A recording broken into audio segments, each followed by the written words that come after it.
What is up, everyone? Welcome back to my channel, and if you're new, welcome. My name is Meg. This is Mythological Spirit, and today we're talking all about Mabon, aka the autumn equinox.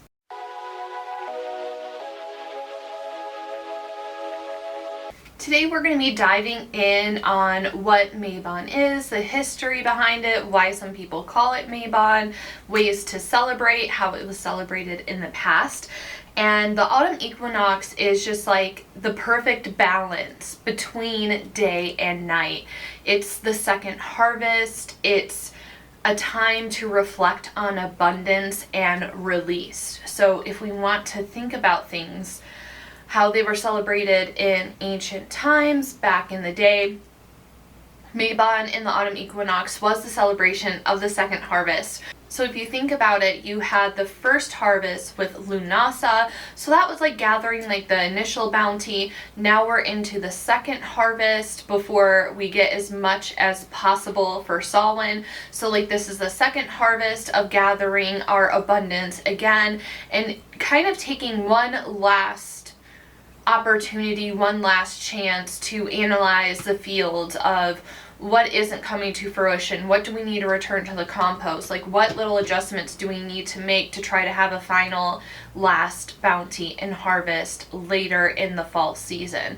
So when we think about that in modern terms, it's kind of like, okay, where have we been? You know, the wheel of the year, the new year starts in March with the spring equinox. So from the spring equinox until the autumn equinox, what seeds have we planted? What has ripened? What has grown? Like, what has happened in ways we didn't think it would happen? Like, do we still want tomatoes planted in the garden? These are all kind of things that we're thinking about. Like, what did we try to grow that didn't ripen the way that we thought it would?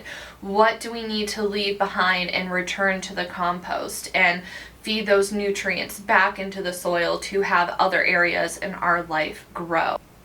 You know, just the small, subtle things. So Mabon falls right when the day and night is equal. It marks the transition into the darker half of the year. From now until the winter solstice, aka Yule, and Yule is like when the longest night of the year. So Yule marks when the nights become shorter and the days become longer.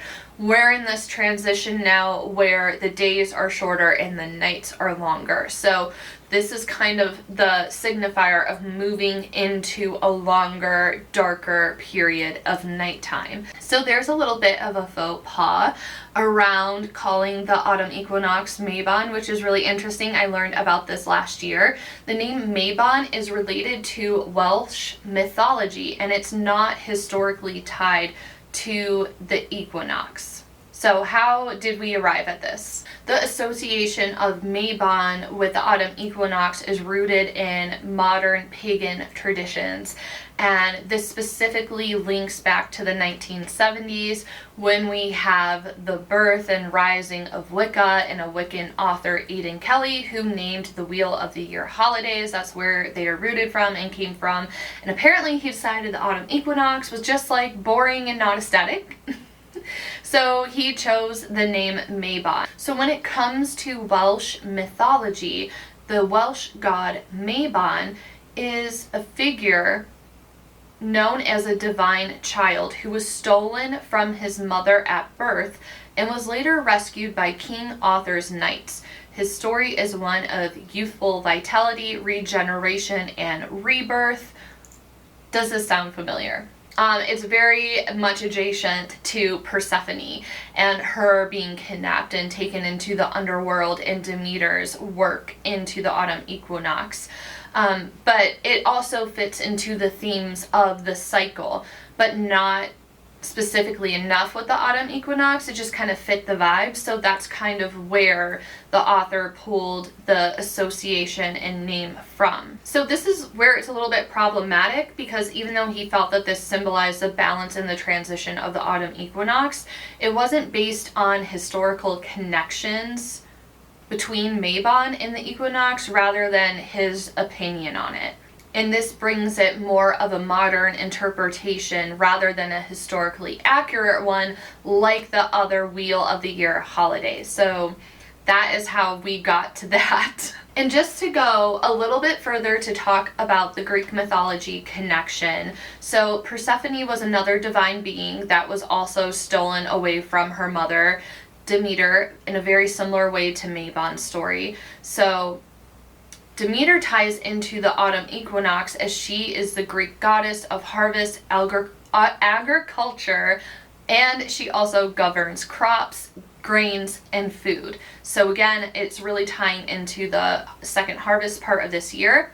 So part of her myth is that a mother's love for her daughter created all of the seasons that we have. And Demeter is more closely associated with the autumn equinox because her grief of losing her daughter Persephone, who is more typically discussed at the time of the spring equinox, but her grief over losing her daughter turned the earth from being this lush, vibrant land into a barren, cold land. So these myths of loss and renewal at the start of Mabon symbolize that balance of light and dark, life and death, the ongoing cycle of other seasons. Ancient celebrations of the equinox are typically quieter than the other celebrations that we have, like the summer fire festival seasons, and they're often marked by small gatherings, practices of gratitude, and leaving our offerings for the harvest. People would often gather in with their neighbors. Instead of it being like a big town tradition, you would get together with your neighbors that you were really close with and have a beautiful dinner together. And there were also gratitude rituals, right? So this would be like thankful for the abundance in the harvest that we have. And then they would also leave offerings to have a successful last growth, a successful last harvest at the end of fall. So they have enough abundance and enough food to make it through the colder months. In modern times, this is where we kind of, the whole process of the wheel of the year is like thinking, reflecting, making adjustments.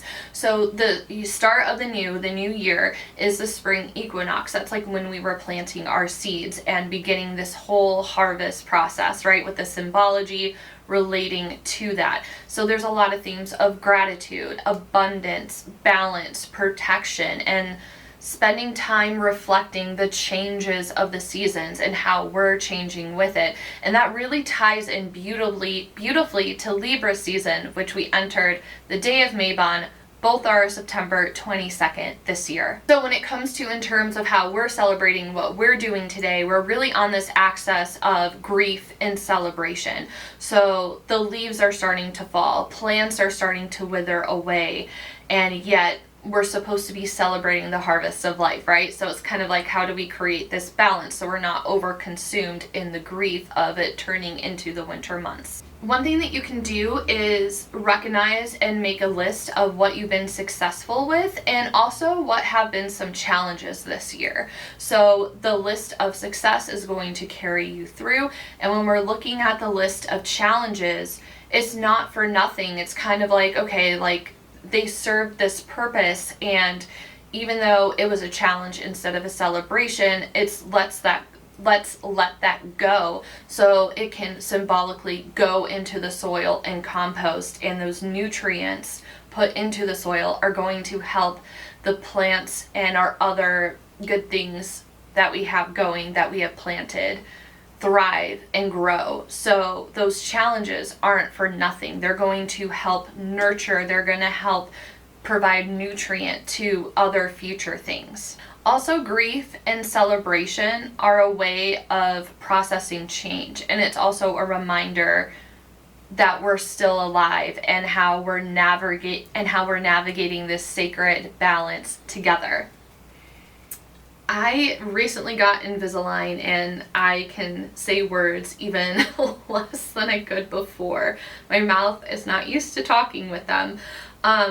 So again, we're celebrating the balance of day and night, and we should be questioning the balance in our life. It's like, who are we giving our energy to? Where are we giving our energy to? Do we feel like that is a balance of energy? We need to look at if we're fairly reciprocating what we're receiving, right? Because a lot of us can be like, I give and give and give, but like, are you fairly reciprocating what you're receiving as well?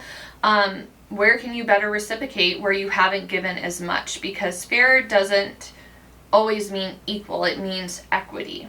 So let's talk about some ways that you can celebrate the autumn equinox. This is a great time for the kitchen witches to thrive. This is your time of year, and it's a good time, even if you're not a kitchen witch, I'm not, it's a good time to be intentional with your cooking, to be like, okay, like this is something, not something you have to do, but something that you get to do, to have like a little intention behind it. So some different seasonal foods that you can work with are apples, squash, nuts, honey, spices like cinnamon, sage, rosemary. You can also refresh your altars with autumn decor. Like, we're all doing this anyway, right? We're a bunch of witches. Like, we have our spooky season stuff out. But like, anyways, using those autumnal colors of like red, orange, yellow, some nice earthy colors like green would be really great for a pop of color. Using items like gourds, pine cones, burning herbs like rosemary, bay leaves, and then decorating with seasonal flowers like sunflowers,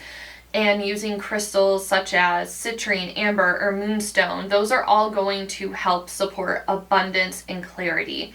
If you're somebody that likes to put tarot cards out on your altar as a season shift, if that's part of your altar process, you can work with the archetypes like Temperance, Hermit, and anything in the suit of pentacles to guide reflection and to guide abundance, to guide balance, right? Those are what those cards relate to, the themes of the season. So a small thing that you can do, like I mentioned, creating that list of celebrations and challenges, and what you can do once you reflect on the challenge part, you can destroy that list, you can rip it up, you can burn it in a fire, and you can just symbolize by destroying it. That's like a way to symbolize and honor the celebration and letting go. So it's a perfect time to reflect on the balance in your life.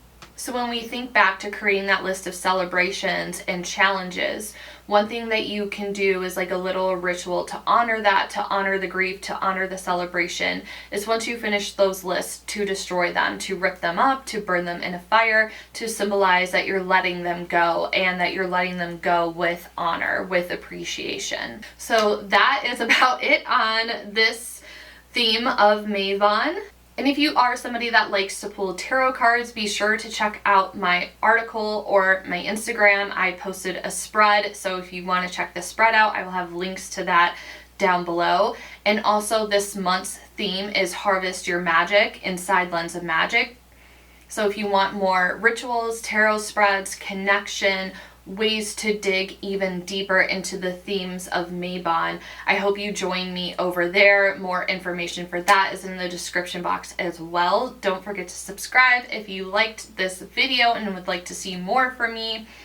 And thank you so much, as always, for listening to me talk about Mabon, how to celebrate it. Let me know what are some of your favorite ways to celebrate the autumn equinox, or what do you intend to do? I would love to hear from you.